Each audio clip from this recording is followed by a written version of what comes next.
Everyone. अ, जैसा कि हम सभी जानते हैं कि मट मच अवेटेड पेपर जो कि यूपी टीजीटी फिजिकल एजुकेशन का था, जो कि एडवर्टाइजमेंट 2022 में पब्लिश हुआ था और जिसका पेपर अभी हाल ही में 3 जून को हुआ। और सभी ने अच्छा परफॉर्म किया होगा, ये मेरी उम्मीद है। अभी पेपर के बाद जो सबसे बड़ी कियोस है या मन में उथल-पुथल है कि दैट क्या कट ऑफ होने वाली है and what will be the expected cutoff for that UPTGT examinations. और जैसा मैं यूट्यूब पे देख पा रहा था कि बहुत सारे टीचर्स ने अपनी अपनी जो है प्रोडिक्शंस दी हैं और अपने अपने हिसाब से उन्होंने चीज़ों को एवेलुएट किया है। और सबसे मेन चीज़ जो यहाँ पर है वो ये है कि कट ऑफ्स कभी भी एक्यूरेट नहीं हो सकती, because it is just a prediction और ये कभी काफ़ी फैक्टर्स पे लाई करती हैं। तो डिफरेंट टीचर्स डिफरेंट आस्पेक्ट्स को कंसिडर करते हैं और उस हिसाब से अपनी कट ऑफ को प्रिपेयर करते हैं। तो cut off is just a subject और मैटर ऑफ टाइप, तो जो कुछ भी है वो उसी के ऊपर डिपेंड करता है। लेकिन जो मैं कट ऑफ लेके आया हूँ वो मुझे उम्मीद है कि बहुत सारे फैक्टर्स पर लाई कर रही है और बहुत इवेलुएट करने के बाद, बहुत एनालिसिस करने के बाद मैं ये कट ऑफ बना रहा हूँ। तो मुझे उम्मीद है कि जो फैक्टर्स मैं लेकर आया हूँ और जो एनालिसिस मैंने किया है वो आपको काफ़ी हेल्प करेगा। और जो कट ऑफ हम लोग अभी आगे डिस्कस करने वाले हैं वो अच्छी कट ऑफ होगी। और पेपर के जो पेपर था, जो पेपर का स्टैंडर्ड था और जो मल्टीपल फैक्टर्स कट ऑफ को कट ऑफ के लिए रिस्पॉन्सिबल हैं या कट ऑफ के ऊपर डिपेंड करते हैं, उन सारे फैक्टर्स को भी हम इसमें चेक करेंगे। सबसे पहली चीज़ ये कि ये जो एग्जामिनेशन था, ये कौन सा था एग्जामिनेशन, ये था यूपी टीजीटी 2022 फिजिकल एजुकेशन और 3 जून को इसका पेपर हुआ। सबसे मेन चीज़ क्या थी कि जो वैकेंसी डिटेल्स हैं, पहले उस पे हमको फोकस करना पड़ेगा। That there was total 170 vacancies, 170 vacancies थी। और इन 170 वैकेंसीज़ में 2 ग्रुप्स थे, जो एक मेल और फीमेल, बालक और बालिका ग्रुप था। बालक में जो यूआर कैटेगरी थी, यूआर कैटेगरी में टोटल 98 सीट्स थी, ओबीसी की 40 सीट्स हैं और एससी की 19 सीट्स हैं। जबकि बालिका वर्ग में, फीमेल कैटेगरी में, यूआर की 18 सीट्स, ओबीसी की 4 और एससी की 2 सीट्स हैं। तो सबसे इंपॉर्टेंट चीज़ तो यहीं पर आ गई कि जो वैकेंसी हम लोग यहाँ पर देख पा रहे हैं, so the number of vacancies is quite less. तो सबसे पहली चीज़ तो जो सबसे पहला फैक्टर वो ये आता है कि वैकेंसीज लेस होना कहीं ना कहीं कट ऑफ के हाई होने का कारण बनता है। तो एक फैक्टर तो हमको यहाँ पे इंक्लूड करना पड़ेगा कि वैकेंसीज कम है। चलिए आगे बढ़ते हैं। सेकंड चीज, that at the time of registration, जब 2022 में रजिस्ट्रेशन किए गए थे, तो जो टोटल नंबर ऑफ कैंडिडेट्स थे वो 35,592 थे। मतलब 35,592 लड़कों ने या लोगों ने रजिस्ट्रेशन किए थे। अब इंस्टेड ऑफ बालक और बालिका को अलग नहीं करेंगे हम लोग, ये कंबाइंड स्टैट्स हैं। सो जो अपीयर्ड डाटा है, जो भी जो आयोग ने अपनी वेबसाइट पर पब्लिश किया है, तो उस डाटा में 3 जून की जो अटेंडेंस थी वो 50 टू 52% थी। जिसका मतलब ये हुआ कि इस 35,000 में अप्रॉक्सीमेटली 18,000 बच्चों ने ही एग्ज़ाम को अपीयर किया है। तो सबसे पहला ही फैक्टर देखो यहाँ पर ये आ गया कि जो नंबर ऑफ स्टूडेंट्स जो थे वो लेस हो गए। तो जहाँ पर at the time of registration जहाँ पर 65 बच्चे एक सीट पर फाइट कर रहे थे, अब वहाँ पर वो वैल्यू अप्रॉक्स में 33 बच्चों पर आ गई। मतलब और एक सीट पर 33 बच्चे की लड़ाई है, मतलब 33 बच्चे एक सीट के लिए लड़ रहे हैं। तो एक फैक्टर जो यहाँ पर ये निकल गया है कि जो कट ऑफ है वो कहीं ना कहीं इफेक्ट होगी। और कट ऑफ जो है वो बच्चों के नंबर्स कम हो जाने के कारण थोड़ी सी डाउन होने के चांसेस बढ़ जाएंगे। अब बढ़ेंगे या घटेंगे, दैट्स द अदर थिंग, अभी जो लोग आगे डिस्कस करेंगे, इट विल हेल्प यू। सो अब इसके बाद हम आते हैं फैक्टर्स, जो फैक्टर्स अफेक्ट करेंगे या जो फैक्टर्स रिस्पॉन्सिबल हैं कट ऑफ के लिए, या कट ऑफ कैसे बननी चाहिए, कट ऑफ ने कैसे बनाई है, उन फैक्टर्स के लिए। अब यहाँ पर देखना होगा कट ऑफ के लिए मैंने कौन कौन से फैक्टर्स को इंक्लूड किया है। सबसे पहली चीज़ अटेंडेंस। अभी जो उपस्थिति मैंने आपको बताई, जितने लोग वहाँ पर प्रेजेंट थे, वो आपने देखा किस तरीके से 65 बच्चों से वो डाटा जो है वो 33 बच्चों पर आ गया पर सीट के हिसाब से। Second thing, age group. अब यहाँ पर देखिए एक बड़ा इंपॉर्टेंट सा फैक्टर ये आया एज ग्रुप वाला। क्या, अब इस पॉइंट को किसी भी प्लेटफॉर्म ने कवर नहीं किया या फिर वो करना नहीं चाह रहे थे। जो भी उनका रीज़न रहा हो। लेकिन आप देखिए, जब रजिस्ट्रेशन हुआ था एट दैट टाइम मैं भी एक अपेयरिंग स्टूडेंट था। मैं क्या था? एक अपेयरिंग स्टूडेंट था। तो हम इसको लेके चलेंगे, एक appearing student, appearing candidates. Second category मैंने रख रखी है बिलो 40, जो 48 से नीचे हैं, और एक मैंने रखी है अबव 40। अब आपको अगर सर इसका क्या ही मतलब था, यहाँ पर आपने इसको क्यों इंक्लूड किया? तो मतलब बहुत है। क्यों मतलब बहुत है? बिकॉज जो ये कैटेगरी है ये मॉडर्न मैथडोलॉजी से पढ़ रही है, और जो इनका पढ़ने का तरीका है वो काफ़ी हद तक अपग्रेड हो चुका है due to several or multiple platforms which are available on Facebook, WhatsApp and other categories, mean YouTube and other things. Second thing, जो बिलो 40 वाले हैं, अब इस बिलो 40 में वो कैटेगरी कहाँ से आती है? जो 25 से लेकर 40 कैटेगरी में आती है। अब इसमें वो लोग इंक्लूड होंगे जो पढ़ाई पर, या जिनकी पढ़ाई छूट चुकी होगी, या वो जो एक आप देख रहे होंगे जो इसमें एज है, वो एज क्या है? 25 से 40 की जो एज होती है वो अपने लिवलीहुड के लिए काम करने की एज होती है। तो यहाँ पर आदमी अपनी स्टडीज़ पर उतना फोकस नहीं हो सकता है, नहीं कर पाता है। तो उस वजह से जो ये 40 की एज कैटेगरी वाले लोग हैं, इनका जो लेवल ऑफ स्टैंडर्ड रहा होगा वो पुराने प्लेटफॉर्म पर जो पुराना तरीका था, जो पुराना लेवल था पेपर का, उसके हिसाब से रहे होंगे। तो कहीं ना कहीं वो एक फैक्टर बनेगा। And last one is above 40, जो पुराने प्लेटफॉर्म्स पे रहे होंगे या जो पुराने लेवल को चेक करके आए होंगे। और दूसरी सबसे इंपॉर्टेंट चीज, जिनको कोई भी मॉडर्न डे की जानकारी नहीं होगी, या सिर्फ इस तरीके से कि चलो पेपर देना है, वो कैटेगरी लोग इस कैटेगरी में होंगे। तो ये 3 कैटेगरीज भी हम लोग को यहाँ पर कंसिडर करनी पड़ेगी, जो कट ऑफ के लिए बहुत इंपॉर्टेंट है। Next one is learning methodology. अब ये मैंने यहाँ पर ये क्यों लिखा? क्योंकि बहुत इंपॉर्टेंट है, क्योंकि जो 4 साल का गैप हुआ है, जो 4 इयर्स का गैप हुआ है इस वैकेंसी को ऑर्गेनाइज कराने में, उसके कारण कई लोग जिन्होंने फॉर्म भरे होंगे वो पढ़ाई छोड़ चुके होंगे। कई लोग ऐसे होंगे जो पढ़ाई करते करते या फिर जो है बर्नआउट हो गए, या फिर बर्नआउट जैसे मतलब उन्होंने पढ़ाई छोड़ दी होगी, या वैकेंसी ना आने की उम्मीद से निराश हो गए होंगे।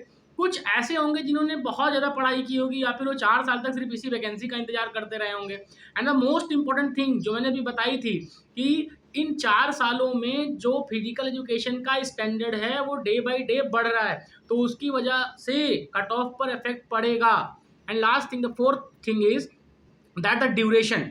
अब यहाँ पर ड्यूरेशन की बात मैं क्यों कर रहा हूँ? क्योंकि 4 साल एक बहुत लंबा टाइम होता है, जिसके कारण से कट ऑफ बहुत ज़्यादा इफेक्ट करेगी। क्यों? कि इन 4 सालों में बहुत सारी चीज़ें हैं जो चेंज हुई हैं, और उसके अलावा जो सबसे बड़ा इम्पैक्ट है वो है कैंडिडेट्स के ऊपर इन 4 सालों का। इसलिए इन 4 सालों को हमें यहाँ पर कंसिडर करना पड़ेगा, और 4 सालों को हम छोड़ नहीं सकते हैं, जो एक मेजर फैक्टर है कट ऑफ के लिए। And the last one which is the most important thing in this whole conversation, that the paper pattern, that what about the paper pattern? अब जब मैं YouTube पे देख रहा था तो मैंने देखा कि कई सारे ऐसे टीचर्स हैं जो कट ऑफ को 100 प्लस बता रहे हैं, कुछ ऐसे हैं जो 105 प्लस बता रहे हैं, और कुछ तो ऐसे हैं जो 110 के आसपास भी लेके चले गए, उनके साथ पेपर में कुछ था ही नहीं और सारी चीज़ें बड़ी आसान सी थी। इसके अलावा बहुत सारे टीचर्स ने अपने पोल निकाले थे, उस पोल के बाद उन्होंने कट ऑफ प्रिपेयर की है। लेकिन पोल में दिक्कत क्या हुई कि फिजिकल एजुकेशन के स्टूडेंट्स ने जो डाटा भरा वो तो भरा ही भरा, लेकिन कुछ बायस्ड डाटा भी उसमें आ गए, जहाँ पर लोगों ने अपने कट ऑफ को 110 नंबर, 115 नंबर, 120 नंबर, मतलब जो जिसका मन आया, और अपनी सुपेरिटी को दिखाने के लिए और अपनी बुद्धिमत्ता को दिखाने के लिए लोगों ने जो है फेक स्टैट्स प्रोवाइड किया, फिर फेक मार्क्स वहाँ पर अपलोड कर दिए। तो इसके कारण से कट ऑफ में बहुत बड़ा फर्क देखने को मिला। लेकिन सबसे बड़ी चीज़ ये है जो हमको यहाँ पर कंसिडर करनी है, being a sincere physical educationist, that is paper pattern. अब देखिए, पेपर पैटर्न से जुड़ी हुई मैं अपनी एक बहुत अच्छी एनालिसिस लेके आया हूँ, जो आप लोग को समझ में भी आएगी और आप लोग भी उससे लाइक करोगे। क्या था कि दैट टोटल 125 क्वेश्चंस जो उस पेपर में थे, उस पेपर के 125 क्वेश्चंस में से 60 to 70 क्वेश्चंस ऐसे थे जो बिल्कुल इजी लेवल के थे, या आप ये कह सकते हो कि इजी टू मॉडरेट थे। अब इसका मतलब क्या है? दैट इसको हर कैटेगरी के लोग कर सकते थे। मीन्स नॉर्मल क्वेश्चन थे, एसडीएफआई कब बना, या फिर जो स्टेट जो वन लाइनर क्वेश्चन थे उस तरह के क्वेश्चन थे, तो इसको तो हर कोई कर सकता था। तो यहाँ से एक चीज तो ये क्लियर हुई कि 60 से 70 क्वेश्चन ये में जो स्टैट्स बने होंगे या फिर जो डाटा बना होगा वो 60 से 70 क्वेश्चन सभी के लिए बिल्कुल आसान रहे होंगे। अब इसके बाद कट ऑफ की बात करते हैं। कट ऑफ मतलब क्या, अब यहीं से कट ऑफ का असली खेल शुरू होगा। दैट 70 to 90, और यहाँ पर मैं प्लस और -5 भी लिख रहा हूँ। प्लस और -5 बहुत जरूरी है। क्या 70 से 85 या फिर 70 से 90 ये मॉडरेट लेवल था। मॉडरेट इन द सेंस कुछ ऐसी चीजें या फिर कुछ ऐसी फैक्चुअल इंफॉर्मेशंस जो उसमें पूछी गई थी। जैसे एक क्वेश्चन था कि that what is the correct medical term for an increase sensitivity to smell. फिर जो है क्वेश्चंस थे जैसे कि मैं बताना चाहूँगा कि एक क्वेश्चन था आपका करके that the foundation of inverted you theory is based on the classical work of. तो ये ऐसे क्वेश्चंस हैं जो जनरली हम फिजिकल एजुकेशन में पढ़ते नहीं हैं या फिर हम उन चीज़ों पर टारगेट नहीं करते। तो ये 70 से 90 वाले जो थे ये मॉडरेट टू हार्ड थे। अब इस मॉडरेट टू हार्ड का मतलब ये है कि ये क्वेश्चंस ऐसे थे जो रेगुलर स्टडी वाले हैं वही टच कर पाए होंगे। And the last one that 90 to 100 +-5। अब इसका मतलब क्या है, 90 to 100 +-5 मैंने क्यों कहा, 90 to 95, और अगर आप चाहिए तो इसको आप 105 कर लीजिए, 105 ±105 ±। अब मैंने ये क्यों कहा कि 90 से 110, ये हार्ड था। हार्ड इन द सेंस कि हार्ड से हार्डेस्ट की तरफ।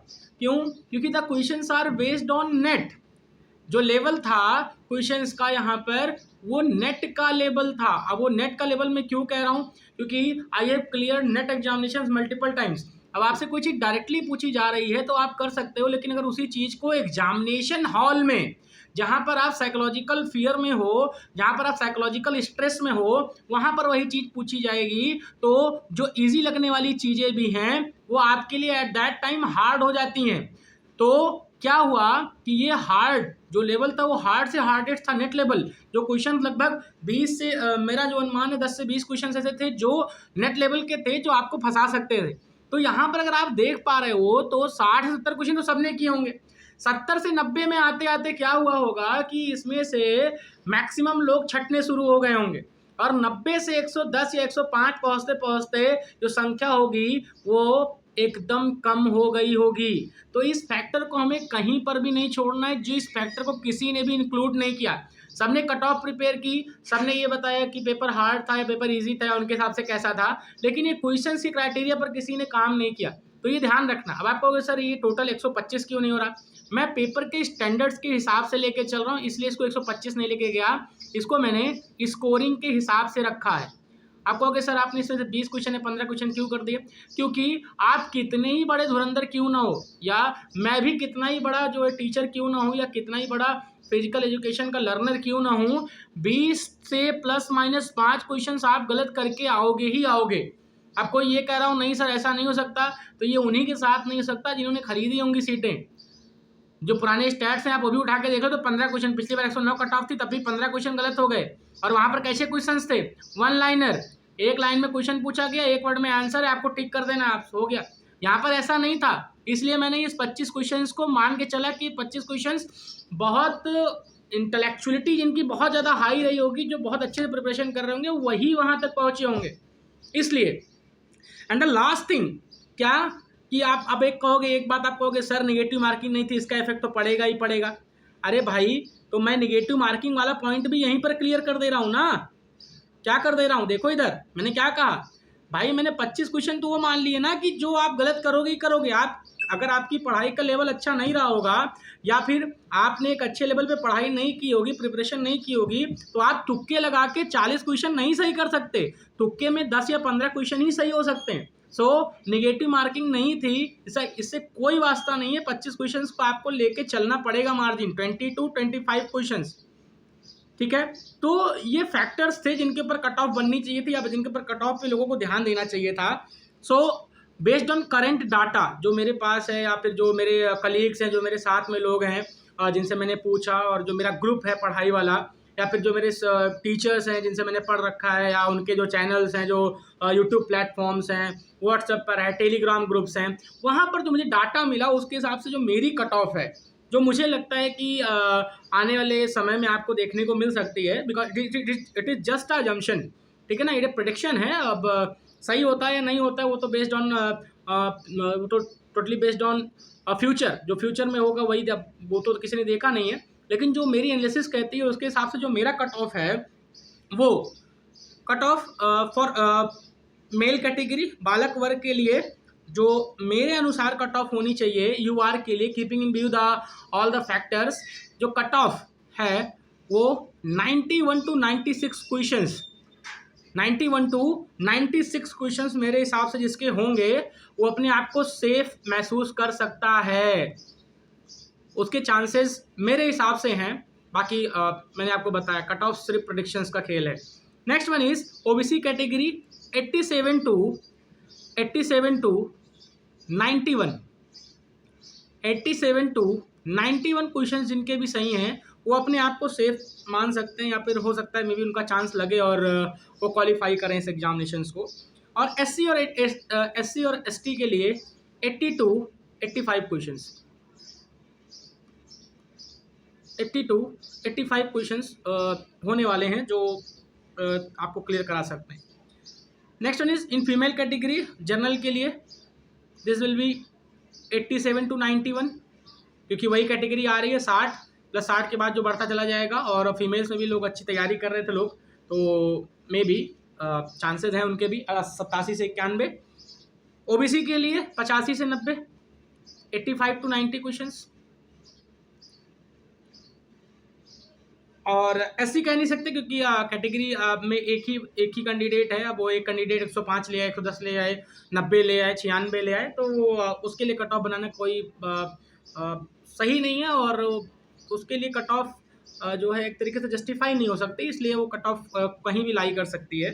So this is a cut off from my side, जो मैंने अभी आपको फैक्टर्स बताए, जो चीज़ें मैंने एवेलुएट की यहाँ पर, और होप कि आपको ये चीज़ समझ में आई होगी कि जो कट ऑफ है जो मैंने बनाई है वो डीप एनालिसिस और जो मैंने अभी चीज़ों को एनालाइज किया है उसके ऊपर ही बनाई है।